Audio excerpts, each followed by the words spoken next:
A billionaire's son broke down crying in the middle of the most exclusive restaurant in Manhattan. The black waitress who knelt beside him didn't flinch. What she said shattered the silence, and something inside his father. You won't believe what the father does next. Make sure to subscribe to the channel and stay to the end, because this wasn't about spilled water or a child's tantrum. It was about everything.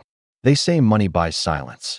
But that night, even wealth couldn't quiet the sound of grief. The dining room of Waitress shimmered in gold. Crystal chandeliers, velvet chairs, plates so expensive guests weren't allowed to touch them. It wasn't just a restaurant.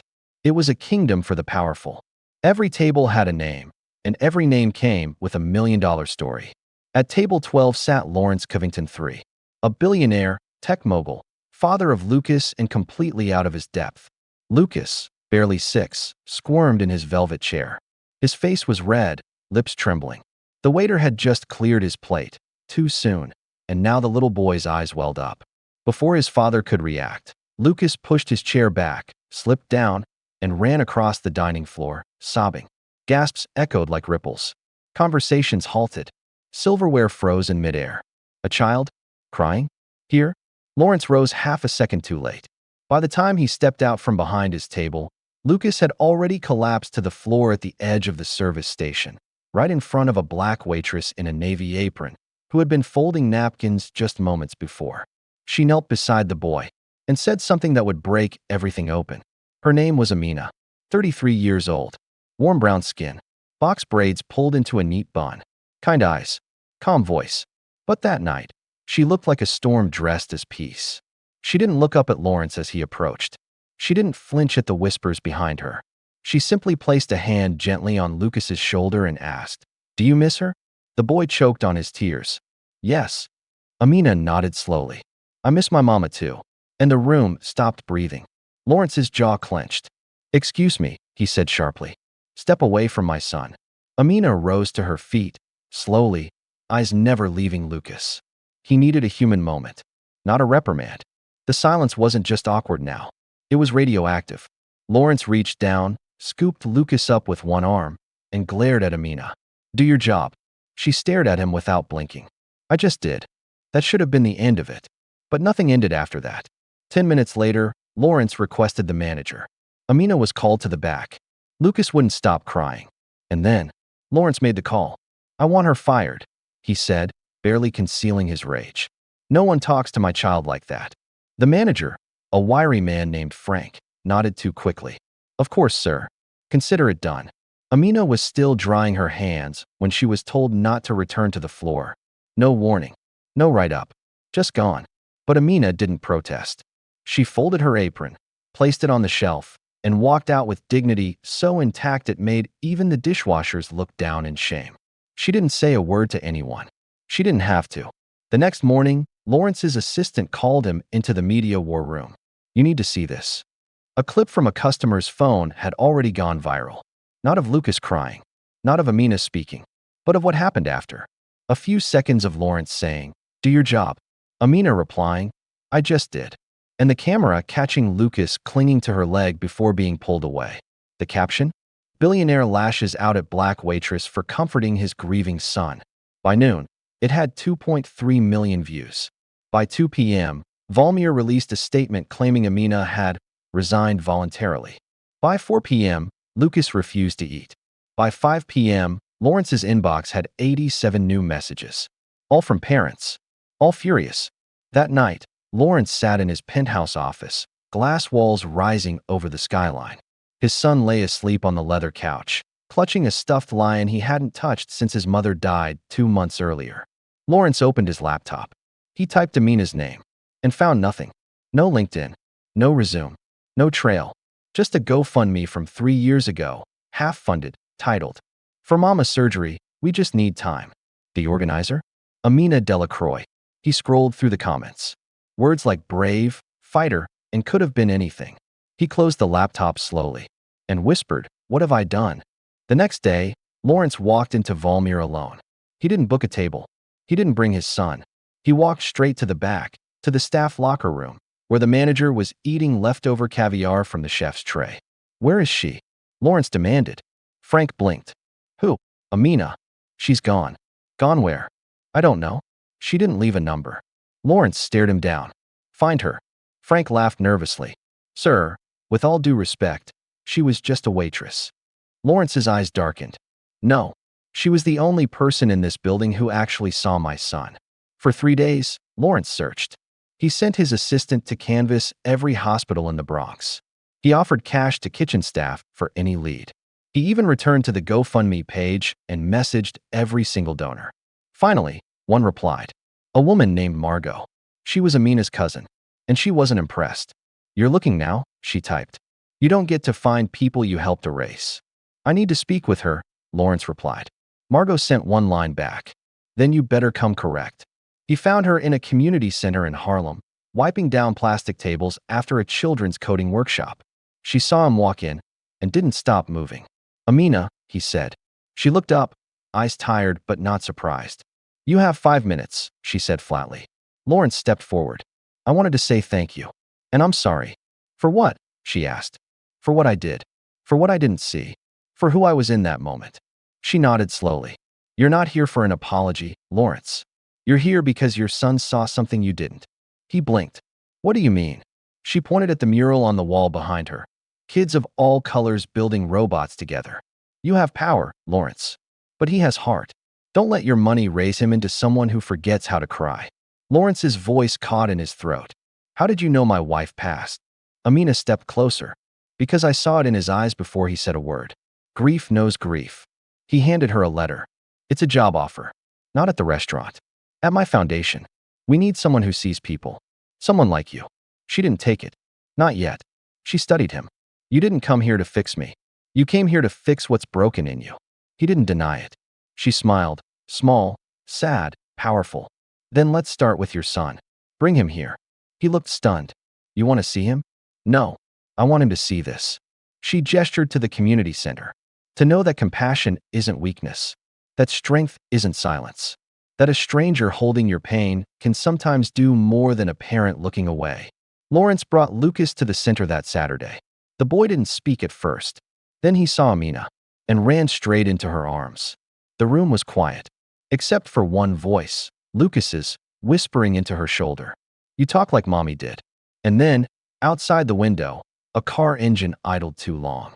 A man in a suit stood watching through tinted glass. He made a call. She found him, he said. Now we've got a problem. The next week, Lucas smiled for the first time in months. It wasn't at a therapy session. Not during the playdates his father tried to schedule with other high-net-worth children. Not even at the fancy new private school with classrooms that smelled like polished wood and generational wealth. He smiled when Amina showed him how to fix a bug in his game code. You taught me something, he giggled, eyes wide. Amina crouched beside him. No, baby. You already knew. I just reminded you. From across the room, Lawrence watched in stunned silence. It wasn't the code. It wasn't the moment. It was how Lucas looked at her, with trust, with warmth, with something Lawrence hadn't seen since before the funeral. That evening, Lawrence's face was on every finance blog in the country. But not for a new acquisition. A journalist had uncovered the original firing incident, and the caption from the viral clip returned in bold. Powerful men don't like being told the truth, even by waitresses. Investors called. PR teams scrambled. Board members demanded statements. But Lawrence didn't panic. He had already begun writing one, just not for them. The next morning, he published a letter on his company's homepage. Not a press release. Not legal scrubbed fluff. An open apology. To Amina. To Lucas. To anyone who had ever been punished for telling the truth with dignity. But behind polished boardroom doors, his confession made enemies. Do you realize what you've done? His CFO barked. You've made us vulnerable. Lawrence remained calm. Truth doesn't make us vulnerable. Our silence did. Don't go poetic now, someone muttered. You've built your empire on control. On predictability. This woman, this narrative, you've let it spiral.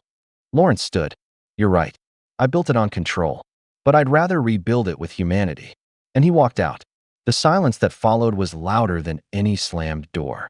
For Amina, things changed quietly. The community center received double its annual funding overnight, anonymous donation. She now taught coding 3 days a week, hosted a grief circle on Fridays, and volunteered for weekend youth mentorship. But she never mentioned the offer Lawrence gave her. Not to her cousin. Not to the board of the center. Not even to Lucas. She wasn't interested in titles or perks. She was watching, seeing if the man who nearly destroyed her would actually do the work, not just write about it. But someone else was watching too. The same man from the tinted car. He watched the center from a distance every afternoon. And this time, he wasn't alone. His name was Victor Shaw. He didn't appear on company records, didn't do interviews. But everyone in Lawrence's executive circle knew the name. When you needed a leak shut down, a scandal buried, or a rogue board member silenced, Victor was the whisper behind the iron hand. And now, he was watching Lawrence Covington III and the woman who'd cracked him open. She's a vulnerability, he told the man beside him. She's not a liability yet. But give it time. What do we do? Victor smiled. We watch. And when the moment comes, we remind him who owns the ground he walks on. One evening, Amina returned home to find an envelope under her door. No stamp, no return address, just her name in typewriter font. Inside, a photo. Lucas, in the back of a black SUV, asleep. The timestamp was 2 hours ago. Amina's hands trembled, not out of fear, but fury. She called Lawrence. He answered on the second ring. Lucas is safe, she said, but someone wants to remind you that he cannot be. Lawrence's voice cracked. What are you saying? I'm saying your war has reached my doorstep, and I don't play defense. That Friday, Lawrence returned to Valmir, but not as a customer. He requested a private table in the back, and he invited Amina. She arrived in a simple dress, braids pulled back, eyes sharp. The manager, Frank, blinked when he saw her. Is she? She's with me, Lawrence said. Frank's mouth stayed open, but nothing came out. At the table, Lawrence poured water for both of them himself. You were right, he said quietly. I didn't come to fix you. I came to fix me. Amina folded her hands. And now that they're coming for your son, are you ready to fight like someone with nothing left to lose? Lawrence looked her dead in the eye. Yes. She leaned forward. Then you'll need to know who you're really fighting. She slid a folder across the table. Inside were documents, records, a chain of donations and shell corporations. At the top, Victor Shaw. Lawrence's blood ran cold. He works for my board, he muttered. No, Amina said. He owns it. Outside, the paparazzi waited. But not for Lawrence. Not for Amina. For Victor. He had tipped them off. He wanted to see how the public would react when they saw the billionaire and the waitress dining together. He wanted chaos. But what he didn't expect was who else was watching. Across the street, hidden in a parked food delivery van, a woman in a beige trench coat zoomed in with a camera lens. She clicked a photo, then tapped a message. Target confirmed. We move on phase 2. The headlines were changing.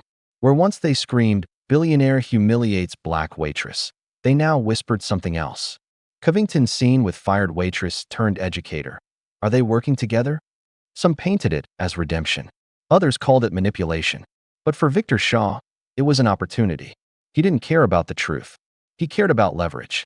And as far as he was concerned, Lawrence had just handed him all he needed, on a silver, scandal-polished platter. Lawrence stared at the documents Amina had given him. Wire transfers, dummy shell companies, fake nonprofits, and Victor Shaw's name buried beneath all of it like rot beneath tile. How long have you been collecting this? Lawrence asked. Amina didn't blink. Since before Lucas cried in that restaurant. He looked up. You knew they'd come for me. She nodded. Not you. Your soul. Your son. The piece of you they couldn't buy. He leaned back in his chair, the weight of decades crashing down on his shoulders. I need to expose them. You need to prepare to be destroyed, she corrected.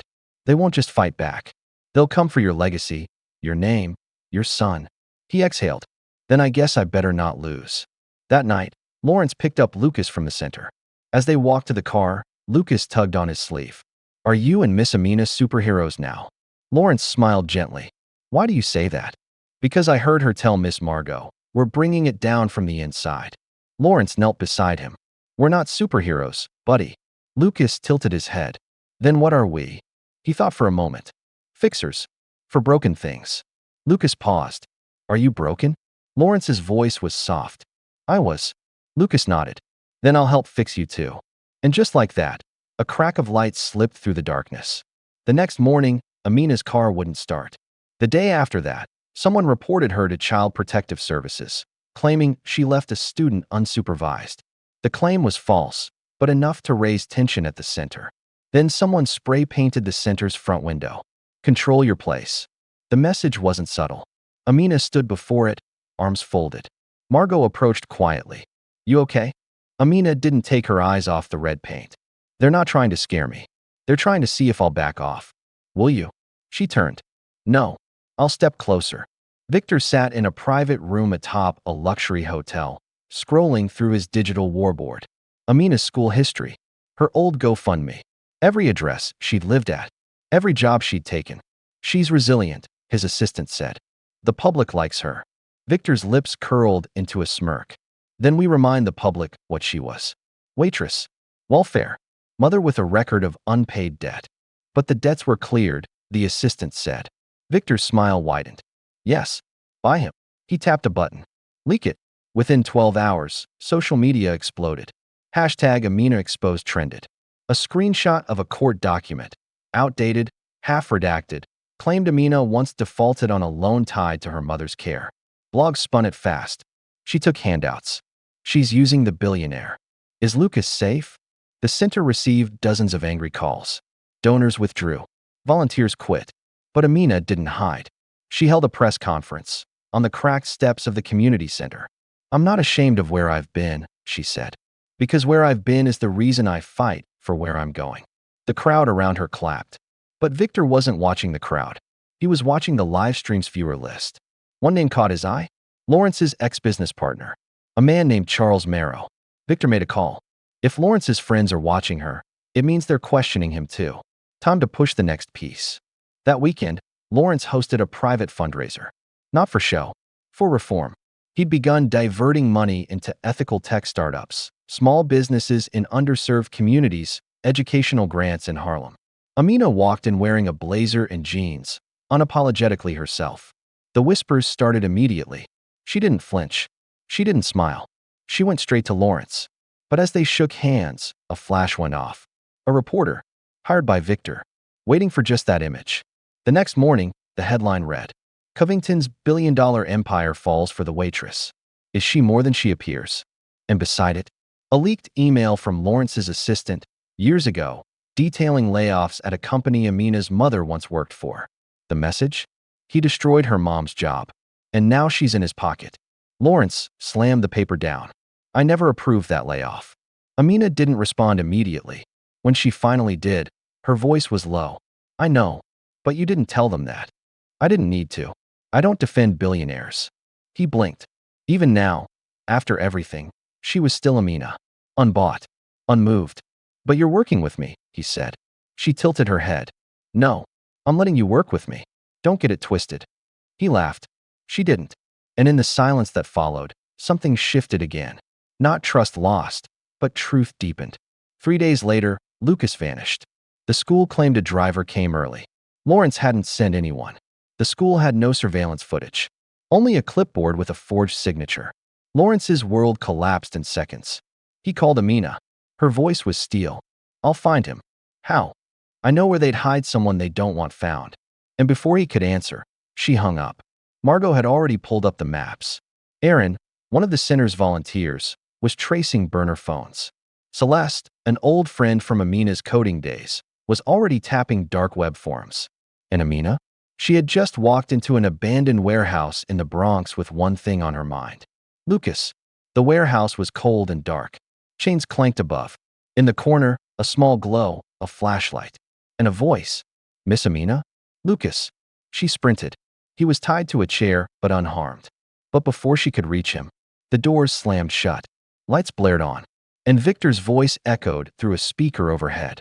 Let's see what happens when the waitress finally realizes she was never off the menu. The walls echoed with the sound of Lucas's quiet sobs. Amina's pulse thundered in her ears as she stared up at the speaker where Victor's voice had just dripped through like poison. The floodlights above cast harsh shadows across the warehouse floor. Lucas squinted in the glare, still tied to the chair, but now smiling faintly through his tears. You came, he whispered. I'll always come for you, Amina said. She took one step forward. Then a metal door clanged open behind her. 2 men in suits entered, one short and stocky, the other tall and wiry, both wearing gloves. She turned slowly, eyes locked on the taller one. You really think this scares me? She said. The shorter man snorted. No, ma'am. But it'll scare him. He nodded toward Lucas. Amina didn't move. Didn't blink. I survived the foster system, 3 jobs in 1 year, a mother dying in my arms, and being publicly destroyed by people like you, she said. This? This is a loud room with bad lighting. She took one slow step closer to them. Now untie the boy. At that exact moment, Lawrence's car screeched to a halt 3 blocks away. Celeste had triangulated Lucas's last known signal using a wearable GPS bracelet Amina had given him weeks earlier, one Lucas had insisted on wearing because it glowed. Margot was already coordinating with a local councilman to secure a warrant, but Lawrence knew it'd be too slow. He didn't wait. He slammed the car into gear and ran toward the warehouse on foot, breath shallow, mind spiraling. He wasn't thinking about headlines, or investors, or what his name used to mean. He was thinking of Lucas and Amina, and how both of them were the only real things he had left. The taller man approached Amina. He reached into his pocket and pulled out a phone, holding it up for her to see. Live footage of Lawrence running straight into a trap. Victor's voice came again. The man you trusted is going to walk straight into an ambush. And this time, Amina, no amount of clever speeches will save him. Amina's eyes narrowed. You're betting on the wrong story, Victor, she said. Oh, and what story are you in? She raised her chin. The one where the waitress rewrites the ending. With a sharp motion, she reached for the fire extinguisher mounted on a nearby column and slammed it into the side of the taller man's head. He went down with a grunt. The shorter man lunged, but she spun and swung again, this time catching his knee. He screamed. Lucas yelled, Miss Amina, I got you, baby, she said, breathless, rushing to untie him. As she knelt, her hands working the knots, a steel door clanked again behind them. Footsteps. Fast. Boots. She didn't have time to turn. A rough hand grabbed her shoulder and yanked her back. Lucas screamed again.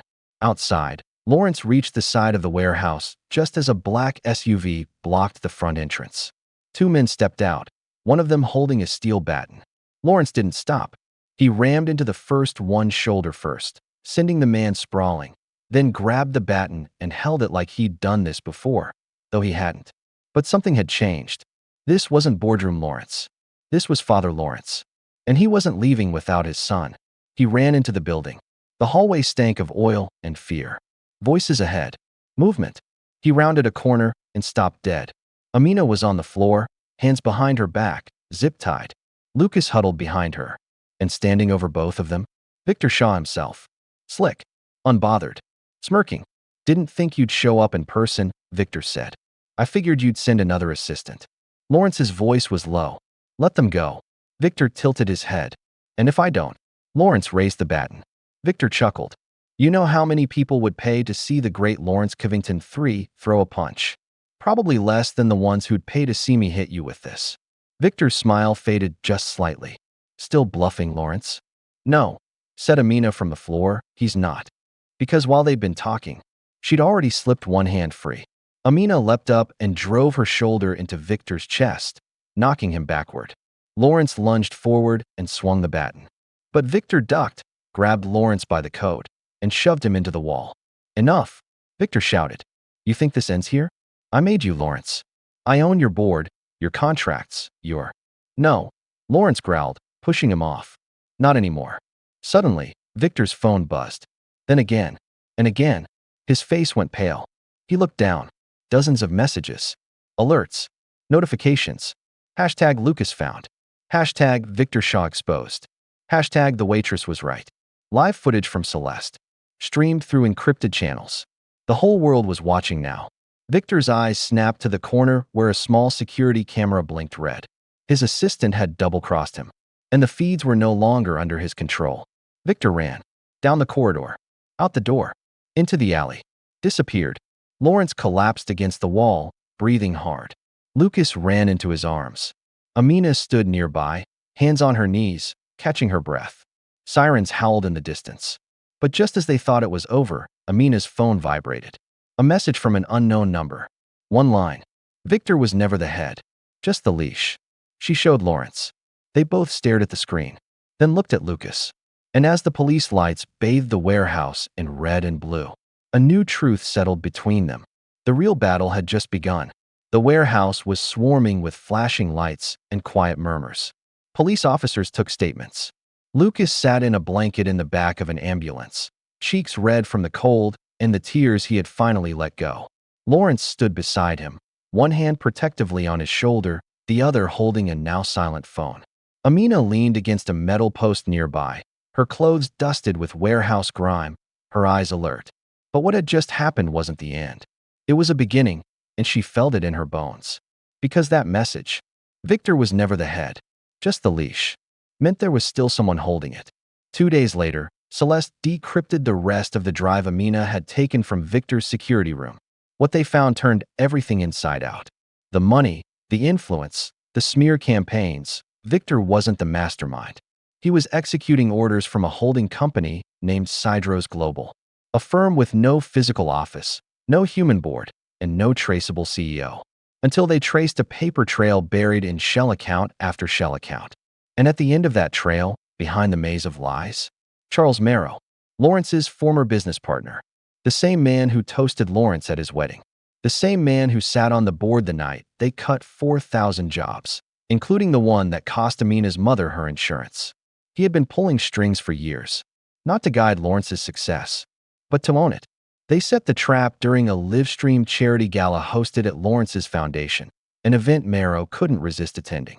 The world watched as speeches were made, donations pledged, and just before dessert was served, Lawrence stepped up to the mic. "I'd like to introduce someone who's been essential to my son's healing and to my own." Gasps filled the room as Amina took the stage beside him, wearing a crisp suit and calm confidence. "But tonight isn't about redemption," Lawrence continued. "It's about accountability." Behind them, the LED wall lit up. Spreadsheets, emails, video clips, wire transfers. One name, Charles Merrow. One line, terminate the center. Silence the waitress. Panic erupted. Charles stood abruptly. "This is a setup." Amina stepped forward, handing him a sealed folder. "Signed by your legal counsel. You've been served." Charles's face collapsed. Security moved in. And just like that, the leash snapped. Weeks passed. Charges were filed. Victor was indicted. Charles resigned in disgrace. And Lawrence? He formally dissolved the board and rebuilt the company from the ground up, with equity, transparency, and community funding at its core. He didn't do it for headlines. He did it for Lucas, who now laughed more than he cried, who wore sneakers to school instead of silence, and who visited the community center every Saturday, not because his dad told him to, but because he wanted to. She never accepted the co-director title Lawrence offered. Instead, she created her own nonprofit, Grounded Voices, a space for women who had been fired, silenced, erased, just like she had been. They taught, they built, they healed. And every time someone asked her how she got here, she just smiled and said, "By doing my job." One afternoon, as the sun filtered into the center, Amina and Lawrence sat watching Lucas teach a group of kids how to build circuits. "He looks so much like her," Lawrence said quietly. Amina nodded. "He's her light. But you're his lighthouse now." He turned to her. "You saved us." She shook her head slowly. "No, he saved us." Lucas turned at that moment and smiled. A real smile. A whole one. And in that moment, no headlines, no money, no power could compare. If this story moved you, if you felt the power of truth, healing, and redemption, then don't keep it to yourself. Tap that like button, hit subscribe, and share this story with someone who needs to know that no matter how broken things seem, compassion can rebuild it all. We've got more stories coming. Stories where dignity fights back. Because every voice deserves to be heard. Thank you for watching.